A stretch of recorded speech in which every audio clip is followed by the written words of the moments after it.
Hello and welcome to FPL Mate, your best mate for fantasy Premier League content for the 2021-22 season. My name is Dan and welcome to the Gameweek 33 episode of Buy, Sell, Keep, Avoid, the series where we have a look at some potential transfer moves that we might like to make and not like to make. Guys, we've got some interesting ones this week because it's a double game week, of course, and some less interesting ones as well that may be a little bit controversial and you guys are going to bite my head off. I know you are, but we're going to do it anyway because that's the fun of this video. So if you do enjoy today's video, please do leave a like. Please do subscribe. Without further ado, guys, let's have a little look at the rules of the video. So buys are players you probably don't have but should consider bringing in, sells are players you probably have but should consider removing, keeps are players you might be thinking of removing but I actually think you should keep them, and avoids are players that are pretty hyped up right now but I think they have the potential to be traps and maybe, just maybe, they should be avoided. So our first buy is Fabian SCHÄR. I think he's actually probably the #1 target to go for this game week. I know a lot of you guys are looking to replace defenders, and I feel like SCHÄR is the perfect replacement. He has this double game week against Leicester and Crystal Palace, both games at home, which is really nice. And then next game week, he has got that nice fixture against Norwich away as well, which Norwich are a team that don't score too many goals. That should be another good opportunity for a clean sheet. After that, he's probably just going to sit on your bench. But the great thing about SCHÄR is that because he's just 4.4 million, he is that kind of player who can just sit on your bench and you don't have to worry about him too much. He doesn't take up too much of your cash there. So I'm expecting him to get at least one clean sheet over the double game week. Newcastle have been massively improved in terms of their defensive numbers. They're doing really well, and aside from that blip against Spurs, they have been looking really good. So for a double game week like this, two fairly decent fixtures at home, you are probably going to be thinking about going for a Newcastle defender. It's just a case of which one you're going to go for, and the one you're going to go for is one of the nailed slots. The most nailed slots are the two centre backs, so SCHÄR, Burn, and obviously the left back target as well. But the reason I like SCHÄR the most is because not only is he one of the cheaper options there, but he actually has these avenues of scoring, which is just brilliant. We've already seen over the past 5 game weeks that he scored twice, which is absolutely insane for a centre-back. But what we like about SCHÄR is that he makes some, darting runs. He's quite attacking. He's come back to the kind of player he was a few years ago, where he is willing to get up the pitch and try and create or try and, take a shot on from distance or something like that. Kind of like what we see from Rudiger taking the odd shot from distance. But we also have the situation where SCHÄR is a set-piece taker. He takes some free kicks, particularly the long-distance free kicks for Newcastle, which is another really nice avenue for him to grab a goal there. And of course, if we're looking at set pieces, and I think looking at Leicester and Crystal Palace, two teams that do concede a lot of chances from those corners, those headed chances and stuff like that, there could be a real opportunity for a player like SCHÄR, who is going to be a target man, not quite as much of a target man as Dan Burn, but he's definitely one of those players in the box who is being aimed at with those crosses, or maybe Dan Burn is flicking it on to SCHÄR to head the goal in or something like that, or vice versa. So he has all of these ways of getting goal contributions, and a clean sheet over the 2 game weeks is going to look pretty likely as well. So, think about it. Even if you just get 6 points for just a clean sheet, no bonus points from one game, and then 2 points for playing in the other game, we're already looking at 8 points. So that's the very kind of basic amount you're kind of expecting. He could easily score a 15 pointer in this game week, even though he's just 4.4 million. Absolute bargain. My favourite pick for the game week, a player who I am definitely going to be buying myself this game week. So I have to recommend him to you guys as well.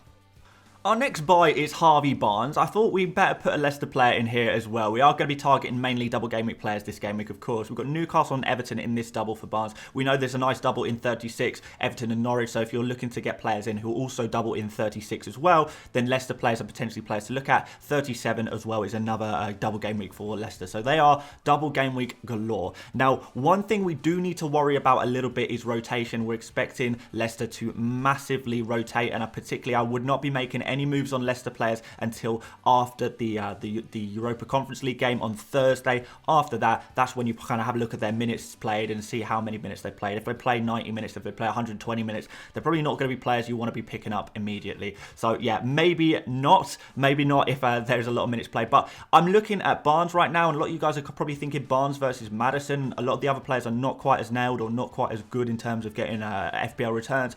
I'm leaning towards Barnes right now, and it's the classic argument of when a player is rotated, when a player doesn't start a game, which is exactly what happened in Game Week 32, Barnes was benched. When that happens, often that means that the player is then going to go on a run of playing lots of games. You know, they've had their, especially if they're a key player, if they have this odd one random game rest, it's probably because they have the intention of playing this player for, you know, a lot of games thereafter. And that's not quite the same with Maddison. And Maddison, I think, has a little bit more potential to be rotated over this double game week. And if we're targeting a double game week, what we want the most is a player who is going to get the most minutes, a player who's actually going to play both games and a decent amount of both games as well. Because otherwise, we may as well just go for a single game week player. You don't get the full benefit of a double game week player unless you can find someone nailed. Now, Harvey Barnes' underlying stats actually look better than Maddison. I know Maddison has that wow factor, but I think using the geeky underlying stats combined with, you know, the fact that I do believe Barnes, because he has been rested, he's perhaps more likely to get more minutes over the double game week. Just because of those two factors, I do wonder if Barnes is actually the one to go for over Maddison. But at the end of the day, there is not too much between them. It's going to be, at the end of the day, up to you guys which one you want to pick. If you actually like the look of Maddison and Maddison's wow factor, you know, the fact that Maddison could kind of produce something from nothing, or, you know, do something from a set piece or something like that, then yeah, fair enough, maybe go for Maddison. But Barnes, because he's had that rest, that looks good. The amount of shots he takes is unreal. He takes a lot more shots than Maddison. You know, he's getting up there, he's in the box, he's in those dangerous areas, and he's not so reliant of kind of these random chances of I don't want to call it luck with Maddison, but he will take a long shot and it will find the back of the net, and you're just like, wow, where did that come from? A low XG for sure. So Barnes is probably the geeks pick for this double game week. Maybe Maddison is a little bit more of a brave pick potentially. So, unfortunately, last game week, we did recommend buying in Doherty. By the way, guys, this is the time of the week where I annoy all Irish viewers by pronouncing Doherty incorrectly. But I'm trying my best. I'm never going to get it right. I'm never going to please everyone. But never mind.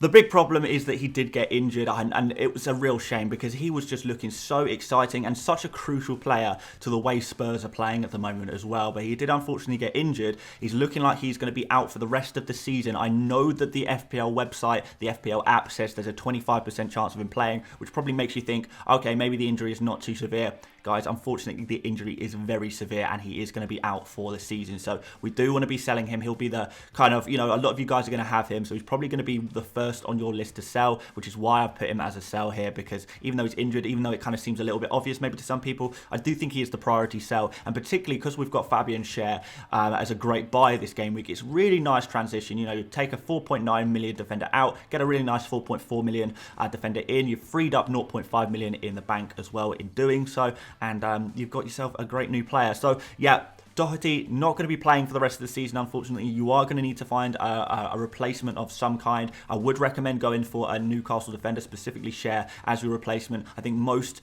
top FPL players are going to be making that exact move this game week, and they're making that exact move for a reason, because it really does seem like the best move to go for right now. If you're feeling a little bit differential, fair enough, you go for it. I'm not going to give you a differential recommendations on this one, but what I will say is do be very, very wary of Leicester defenders. I know you probably might like the look of Leicester defenders, but unfortunately, they are all just so rotation risk, all of them. You know, across the 4 backline positions, there are so many players that can play in each of those positions, and all of these games that are building up for Leicester, particularly if they progress in the Europa Conference League, there's going to be a lot of rotation there. So beware of Leicester defenders. Try and go for a double game week defender at the very least. But whatever you do, make sure you do sell Doherty, because he's unfortunately finished for the season.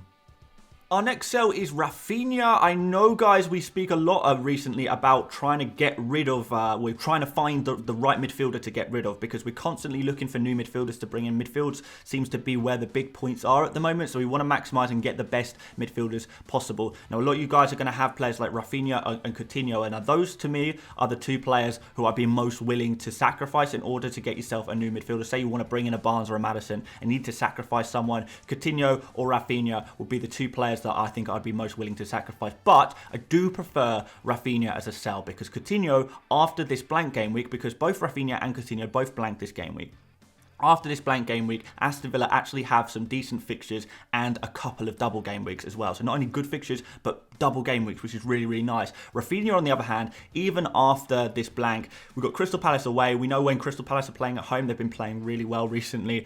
We've got Manchester City at home there as well. And even their double game week, you look at that double game week and you think, you know what, he's not the best double game week in the world. Perhaps we are going to be looking at some other players. So RAPHINHA is a player on a fixture basis I think we can afford to sacrifice. I know he has been, well, I mean, he finally got a 10-point return, didn't he, in Game Week 32. Guys, take that 10 points and run. I take it and absolutely run, because, you know, I can't really see Leeds scoring too many goals against Crystal Palace. I definitely can't see them scoring against Manchester City. And even in that double game week, that's going to be a really, really tough pair of fixtures. You may be looking at a 4-pointer even in a double game week for RAPHINHA in that game week. It's not that I don't like the player. I absolutely love the player, but the blank, the poor fixtures, and the fact that there are so many great midfielders who are not only performing as well or better than RAPHINHA, but also have much better fixtures, also have doubles right now, also have good doubles coming up as well. There's just lots of reasons to sell RAPHINHA. You're gonna have to find. You're gonna find that you're gonna have to sell some midfielders, even if you love them. And I do love RAPHINHA, I really do.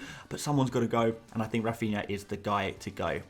Now, one player I think is definitely not the guy to go, who a lot of people are talking about selling, is SAKA. You cannot sell SAKA. No way, Jose. Fair enough, he's not been in phenomenal form in the last game or so, but he is obviously Arsenal's best player right now. He's got a double game week right now. You know, worst case scenario, what are we looking at? 4 points. He's a nailed-on player for Arsenal. He's going to be playing every single game. Arsenal just don't rotate their team whatsoever, so he's safe in that regard.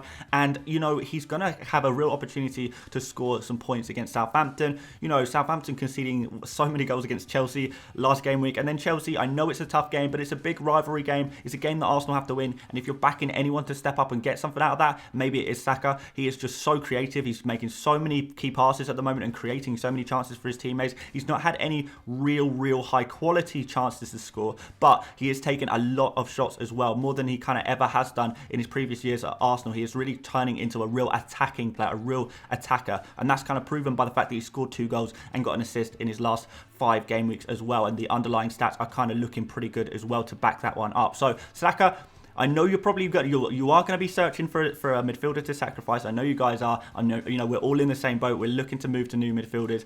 I just don't think this is the game week to sell SAKA. All honesty, I would take SAKA right the way to the end of the season. The fact that he has so much to play for with Arsenal as well means that he's going to be nailed on. He's going to be, you know, Arsenal are going to be at full throttle every single game. And even though there have been a couple of bad results recently, it's not going to take too much to turn it around. And if I'm completely honest, I do, and maybe this is my Arsenal bias coming through a little bit, but I do feel like Arsenal were a little unlucky not to get a little bit more out of that game. So, yeah, I think we definitely got to stick with SAKA, even though I know a lot of you guys are thinking of selling him. It's not worth it, even to another double game week player. Reece James is another player I know a few of you guys are looking at selling, just because he's just been so frustrating to own. And you know what, having played 120 minutes last night, I think he is going to continue to be a little frustrating to own in Game Week 33. I'm not expecting much in Game Week 33 from him. He's going to have the FA Cup semi-final, quarter-final as well. No, semi-final, sorry, to play as well against Crystal Palace. So, you know, there may be limited minutes in 33, but with Chelsea out of the Champions League now, that is going to give Chelsea a little bit more opportunity to play their stronger teams. You know, James, we've kind of seen now that James, they just don't want to play him every single game. They don't want to play him twice a week, and you can kind of understand that because of his injury record, you know, this season, and, you know, in seasons gone by, to be fair. He picks up these injuries again quite easily, so they kind of want to ease him in. They don't want to play him twice a week, and now we have the benefit after this game week, and I know this game week is not looking amazing, but after this game week 34, 35, 36, we could see Chelsea with another double game week appear in game week 34 or 35 as well, and we're going to start seeing a lot of people desperate to get James in their team. So if you already have James in your team, I know he has been frustrating to own the last few weeks, but there is going to come a time where he is going to absolutely kill it, and you're going to want to have him in your team when that time comes around. So my honest opinion is not only keep James, but you guys who are privileged enough to own James, yes, the last couple of game weeks not been great, but going forward, I am super jealous of you. You absolutely must keep him. We know what he's capable of. We know he can randomly come out with a 15-pointer just because he is so attacking, you know, creating, coming inside, taking shots, getting right into the box in the opposition's faces. He has the ability to do that, and he will do that between now and the end of the season. There is more 15-pointers to come from James, believe me. It might not be this game week. You may even want to bench him this game week. I probably wouldn't personally, but you may be considering benching him. Fine. But whatever you do, don't sell him. You can't do it. Now, one Chelsea player who I'm not so keen on buying is Mason Mount, to be fair. He just played 120 minutes last night. I don't think he's going to... Well, I mean, he's still going to get a lot of minutes for Chelsea, even in the league, because he hasn't got that same kind of injury issues with that kind of Reece James has. So Mount is going to get football, but I just feel like he's not going to score what he scored last game week every game week. He's kind of done that twice all season. You know, the other one was obviously against Norwich quite some time ago in the famous Havertz week. But I tell you what, guys, I honestly do prefer Kai Havertz right now to Mason Mount. And I wouldn't be buying either this game week because it's, you know, it's a single game week for Chelsea players. And we've got so many double game week players to pick from. So if you really want to go aggressive and buy a really aggressive player, do go for a double game week player, I would say. But even after that, you know, we are going to be starting to look at some Chelsea players after that. Maybe then you could consider Mount in kind of game week 34, game week 35, particularly if there's a double game week announced in 34 or 35. You probably are going to want to go for someone like Mount, but I still prefer Kai Havertz playing as more of a striker. I think the way he's going to get returns, Havertz is a little bit more reliable than Mount. I do think Mount has been playing quite well, and he looks better when kind of Werner is on the pitch on that left-hand side. But Havertz is still the main goal scorer in this team. You can see that. You can see by the way that Chelsea are kind of setting up that Havertz is considered their striker at the moment, and he's listed as a midfielder. He's only slightly more expensive than Mason Mount anyway. Yes, Mount won last game week and came out with a really good score, but I feel like if we go forward, we look into the future and try and predict future points rather than looking at past points, which is something I like to do. Havertz is the guy I'd go for over Mount, and I would go for neither this game week because neither are worth going for just because they have single game weeks. We want to focus really on our double game week players as we go into game week 33.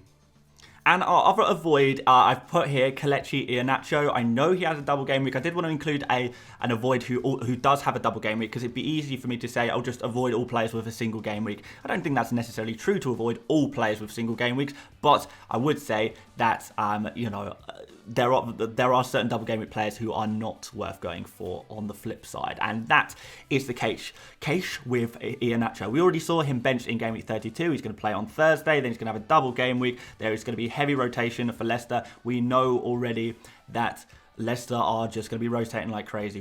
Game week 32 was all of the evidence that you need that was something that was always going to happen. We know it now for a fact. It's not just in theory anymore. We know Leicester are prioritising the Europa Conference League. We cannot be going for these rotation risk Leicester players because, you know, the problem is here. You go for IHEANACHO in a double game week and you end up with essentially a single game week player because he'll only play one game, or, you know, he'll play 60 in one and 20 minutes in the other game or something like that.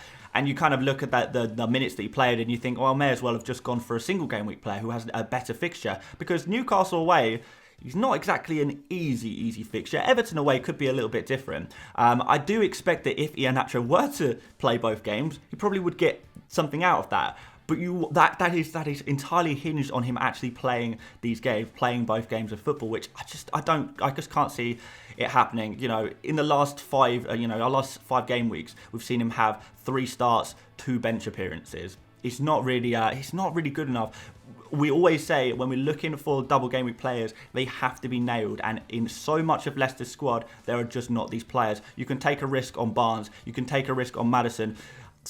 Pretty much every other position who is worth looking at it from an FPL point of view is going to be rotation risk, other than Kasper Schmeichel, who is probably the only nailed player for Leicester right now. So if you want a defender from Leicester, Schmeichel is your man. Not any of the actual defenders. Go for the goalkeeper Schmeichel. Really like him as a pick. If you're going for a forward, I think you're going to be out of luck. There's going to be rotation with Daka over the double game week for sure. So yeah, just not the one for me. Maddison, Barnes would still be the ones I'd go for, and even they still present somewhat of a rotation risk. But certainly, I would say, even if you are desperately looking for a forward right now, maybe go for Chris Wood instead. But IHEANACHO is not your guy. Thank you so much for watching this video, guys. If you did enjoy what you saw today, please do leave a like. Massively helps out the channel, and do, of course, subscribe if you are new around here as well. We've got my team selection video coming out tomorrow, and then we'll have a deadline stream, maybe do a preview stream as well on Friday. That might be a pretty fun thing to do, and we can just have a catch up on stream there. So yeah, if I do that, I look forward to chatting with you guys live. I'm trying to answer a lot of comments as well, guys, so if you have any questions or any thoughts you're going through in for this double game week 33, I'll try and help a few of you guys out in the comment section. Just leave a message down below, and that's pretty much it for me today, guys. So thank you so much for watching, and I will see you later, mates. Bye bye.